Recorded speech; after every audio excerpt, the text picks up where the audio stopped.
छोटू, एक समय की बात है। शहर के बाहरी हिस्से में बनी कॉलोनी के खंडहर से पड़े एक मकान में कुत्तों का परिवार रहता था। सफ़ेद रंग की सलोनी सबसे बड़ी थी और उसके 3 बच्चे थे। भूरे रंग का जैकी बच्चों में सबसे बड़ा था और उससे छोटी टीटू और चिंकी।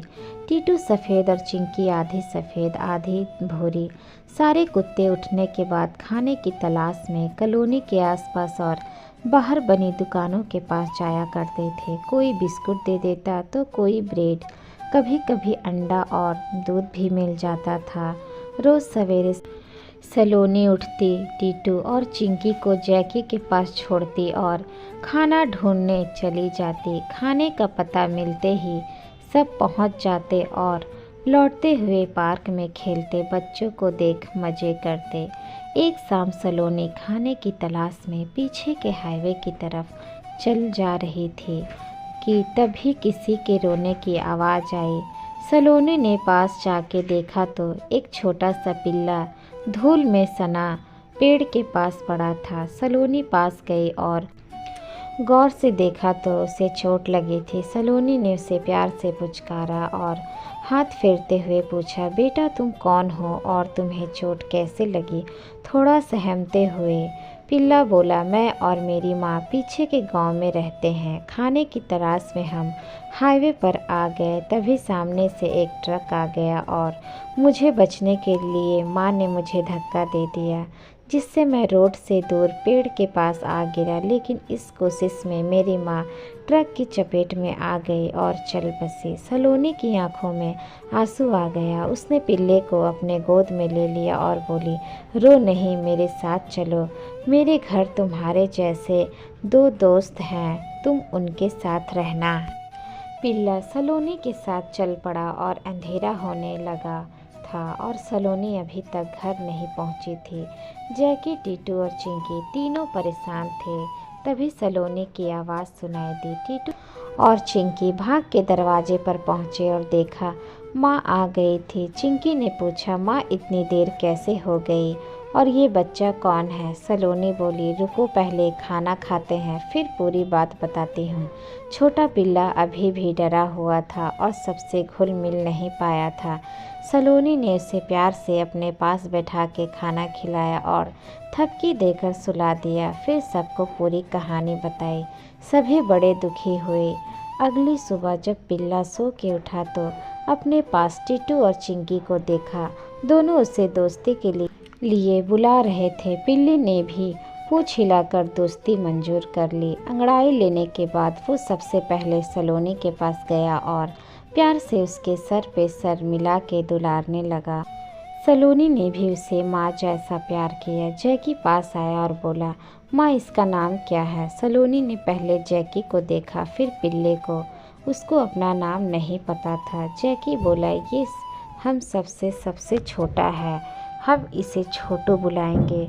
सबको नाम पसंद आया। पिल्ले ने भी पूँछ हिला के मंजूरी दे दी। धीरे धीरे छोटी सबसे घुल मिल गया और पुरानी बातें भूलने लगा। सलोनी, जैकी, टीटू और चिंकी खाने की तलाश में जाते और छोटू घर पे रहता। वो नया था सो घर पे ही रहना ज़्यादा सुरक्षित था। समय बीतता गया और छोटू अब घर पे अकेले रहकर बोर होने लगा।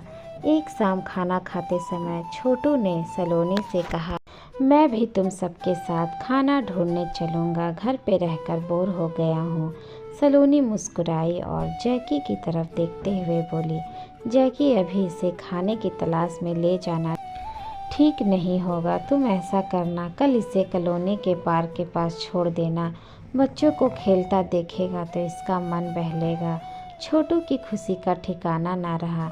रात भर पार्क घूमने की सोचकर खुश होता रहा। सुबह जैकी उसे पार्क ले गया और एक पेड़ के पास वाली बेंच दिखाते हुए बोला, छोटू चुपचाप यहीं रहना, इधर उधर कहीं मत जाना, आगे खतरा हो सकता है। छोटू मटकता हुआ पेड़ के पास वाली बेंच के नीचे जाके बैठ गया। बच्चों को क्रिकेट, फुटबॉल और बैडमिंटन खेलता देख छोटू को मज़ा आ गया। शाम को छोटू ने सारा किस्सा खुशी खुशी सभी को बताया और बोला, अब तो मैं भी पार्क ही जाऊंगा, बड़ी मज़ेदार जगह है। छोटू रोज पार्क जाता, बच्चों को खेलते देखता और खुश होता। ऐसा ही कई दिनों तक चलता रहा। एक दिन बच्चे फुटबॉल खेल रहे थे, तभी बॉल बेंच के पास आ गई। रोहन, जो पार्क के किनारे वाले घर में रहता था, बॉल के पीछे पीछे भागता हुआ आया। छोटू से रहा ना गया, उसने सिर से फुटबॉल रोहन की तरफ उछाल दी। यह देख रोहन बड़ा खुश हुआ और छोटू के पास आया और प्यार से छोटू के सिर को छुआ। छोटू की खुशी का ठिकाना ना रहा। आखिर उसे एक और दोस्त मिल गया था। जोर जोर से पूंछ हिलाते हुए वो रोहन के आगे पीछे घूमने लगा। फिर क्या था, दोनों रोज पार्क में मिलते और खूब खेलते। रोहन छोटू के लिए रोज बिस्कुट या ब्रेड लाता। अब तो सलोनी, जैकी, टिट्टू और चिंकी भी रोहन को पहचानने लगे थे। छोटू खूब खुश रहता। देखते देखते 2 महीने और बीत गए और गर्मियों का मौसम शुरू हो गया। एक दिन छोटू पार्क गया, लेकिन रोहन नहीं मिला। थोड़ा इंतजार करके छोटू घर चला गया। शायद आज कुछ काम होगा, ऐसा सोचकर उस रात वो चुपचाप सो गया। अगले दिन फिर रोहन नहीं आया तो छोटू परेशान हो गया और कॉलोनी के चक्कर लगाने लगा। सभी बच्चे तो खेल रहे थे, पर रोहन क्यों नहीं आ रहा। शाम को परेशान होकर उसने ये बात सलोनी से बताई। सलोनी बोली, गर्मियों का दिन है, हो सकता है अपने बाबा दादी के घर गया हो। जैकी बोला, ऐसा भी हो सकता है, तबीयत खराब हो, 2-4 दिन में वापस आ जाएगा। छोटू रात भर सोचता रहा। सुबह जब सभी खाने की तलाश में निकले तो वो भी उनके साथ पार्क तक गया। रोहन आज फिर नहीं आया था। छोटू से रहा ना गया। भागता हुआ रोहन के घर के पास पहुंचा और अंदर की ओर झांकने लगा। अरे ये क्या, अंदर तो पुलिस आई थी और चौकीदार से कुछ पूछ रही थी। थोड़ी देर बाद बातें सुनकर उसे समझ आया कि रोहन किडनैप हो गया है और 2 दिन से उसका कोई पता नहीं मिल रहा है। ये सुनकर छोटू चौंक गया और उदास सा सिर झुकाए अपने घर को लौट गया। शाम जब सब आए तो छोटू को उदास देख सभी ने पूछा, क्या हुआ छोटू? छोटू ने उदास मन से सारी कहानी सुनाई। सभी सुन के हैरान हो गए और मन ही मन रोहन के ठीक ठाक घर लौटने की प्रार्थना करने लगे। देखते देखते 2 दिन और बीत गए। छोटू रोज पार्क जाता, रोहन को खोजता, फिर रोहन के घर के पास जाता, पर रोहन की कोई खबर नहीं मिली। उदास लौटते हुए रोज की तरह छोटू कॉलोनी के बाहर वाले मिल्क बूथ पर जा रहा था। दुकानदार छोटू को पहचानता था और कभी कभी बच्चा दूध पिला दिया करता था। तभी दुकान पे एक लंबा सा बड़ी बड़ी मूँछों वाला आदमी आया और थोड़ी देर रुकने के बाद एक पैकेट बिस्कुट और दूध लेकर चला गया। छोटू भी अपने घर आ गया और सबका इंतज़ार करने लगा। शाम को खाना खाने के बाद वो चुपचाप सोने चला गया और लेटे लेटे कुछ याद करने लगा। थोड़ी ही देर में वो चौंक के उठा। उसे याद आया, जो आदमी दुकान पर दूध लेने आया था वही आदमी उस दिन रोहन से कुछ बात कर रहा था। उसने रोहन को चॉकलेट भी दी थी। छोटू ने ये बात किसी से ना कही और सुबह सुबह ही मिल्क बूथ के पास जा बैठा। पूरा दिन बीत गया पर वो आदमी नहीं आया। शाम हो गई। उदास मन से छोटू घर को जाने लगा। तभी उसे जाने सी आवाज़ सुनाई दी। छोटू ने देखा, अरे ये तो वही आदमी है। छोटू चुपचाप उस आदमी के पीछे पीछे चलने लगा। कुछ दूर चलने के बाद वो आदमी एक सुनसान से पड़े मकान के अंदर चला गया। छोटू उस मकान के आसपास घूमता रहा। तभी उसे पीछे की ओर एक टूटी खिड़की दिखाई पड़ी। थोड़ी कोशिश कर छोटू खिड़की तक पहुंच गया और अंदर झांकने लगा। तभी किनारे उसे कुर्सी से बंधा रोहन दिखाई पड़ा। छोटू खुशी से पागल हो गया और वैसे ही आवाज़ निकालने लगा जैसे वो रोहन को पार्क में आता देखकर निकालता था। रोहन को भी छोटू की आहट समझते देर न लगी। छोटू धीरे से अंदर कूदा और धीरे धीरे अपने दांतों से रस्सी काटने लगा। तभी बाहर के दरवाजे के बंद होने की आवाज़ आई। लगता है वो चला गया है, छोटू मन ही मन बोला और रस्सी तेजी से काटने लगा। थोड़ी ही देर में रोहन आज़ाद हो गया और उसने सुबकते हुए छोटू को गले से लगा लिया। फिर दोनों खड़े हुए और चुपचाप खिड़की के रास्ते घर को भागने लगे। थोड़ी ही देर में रोहन अपने घर पहुंच गया और पापा मम्मी को गले लग के ज़ोर ज़ोर से रोने लगा। रोहन के लौटने की खुशी में सब लोग खुश थे। पापा ने पूछा तो रोहन ने अपने किडनैप और छोटू के साहस की कहानी कह सुनाई। छोटू भी अपनी कहानी सुन खुशी से फूल रहा था। रोहन के पापा, मम्मी, चौकीदार, पुलिस सभी छोटू को शाबाशी दे रहे थे। रोहन के पापा ने छोटू के लिए स्पेशल खाना बनवाया और खूब प्यार से खिलाया।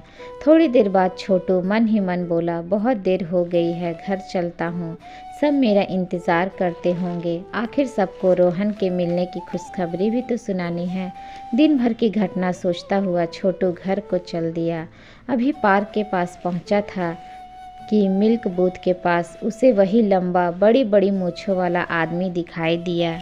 छोटू तेजी से भागता हुआ वापस रोहन के घर पहुंचा और रोहन के पापा और पुलिस के पास जाके ज़ोर ज़ोर से भौंकने लगा। रोहन बोला, लगता है ये कुछ कहना चाहता है। तभी छोटू पुलिस वालों की पैंट ज़ोर ज़ोर से खींचने लगा। रोहन के पापा बोले, लगता है ये हमें कुछ दिखाना चाहता है। सभी दबे पांव छोटू के पीछे जाने लगे।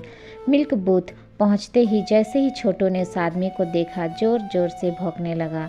अपने पास पुलिस और रोहन के पापा को देख उस आदमी को समझते देर न लगी, पर जैसे ही उसने भागने की कोशिश की, छोटू ने उसकी पैंट पकड़ ली। तभी पुलिस ने भी उसे दबोच लिया और जेल ले गए। पुलिस, दुकानदार और रोहन के पापा सभी छोटू की बहादुरी देख आश्चर्यचकित थे और सभी उसकी खूब तारीफ कर रहे थे। थोड़ी देर बाद छोटू घर पहुंचा। सभी परेशान थे और एक साथ पूछने लगे, इतनी देर कहाँ हो गई? छोटू ने सर उठाया, सीना फुलाया और सारी कहानी सुना डाली। सलोनी, जैकी, टीटू और चिंकी आज सभी छोटू पे गर्व महसूस कर रहे थे। सलोनी ने कहा, हमारा छोटू अब बड़ा हो गया है और बहादुर भी। कल से अब ये भी हमारे साथ खाने की तलाश में चलेगा। छोटू की खुशी का ठिकाना ना रहा। तो दोस्तों, आज की ये स्टोरी आप लोगों को कैसी लगी हमें कमेंट बॉक्स में कमेंट करके ज़रूर बताइएगा। स्टोरी अच्छी लगी हो तो चैनल को लाइक, शेयर एंड सब्सक्राइब जरूर कर लीजिएगा। मिलते हैं नेक्स्ट स्टोरी के साथ, तब तक के लिए धन्यवाद।